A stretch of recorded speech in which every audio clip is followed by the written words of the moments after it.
Acknowledging the improvement, Jin-Woo noted how much stronger Beru had become since evolving to commander rank. Their sparring grew fiercer.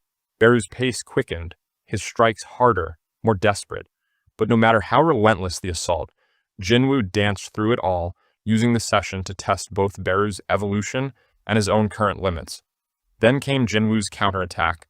A powerful left hook struck Beru square in the chest, sending the ant staggering backwards. Jin-Woo reminded him, coolly but firmly, that there could only be one commander in the army. With Igris and Greed steadily closing in on the general rank, it wouldn't be long before they challenged him for that title. Beru's eyes flared at the thought, his pride suddenly on fire. He let out a guttural roar, the sound echoing across the gym as he threw himself back into the match with renewed fury, determined to prove he was still worthy. Jin-Woo, watching every move, came to a quiet realization. Even though Beru remained the strongest in his army, he still wasn't strong enough to face the threats that might soon emerge.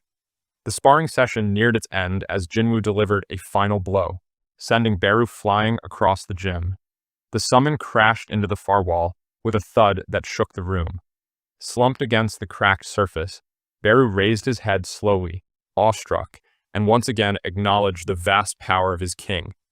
Jin-Woo chuckled at the melodrama, shaking his head as he teased Beru about needing to start blocking historical drama channels.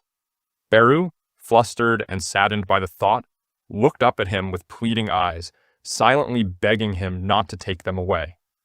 With the sparring over, Jin-Woo glanced around the gymnasium and let out a quiet sigh.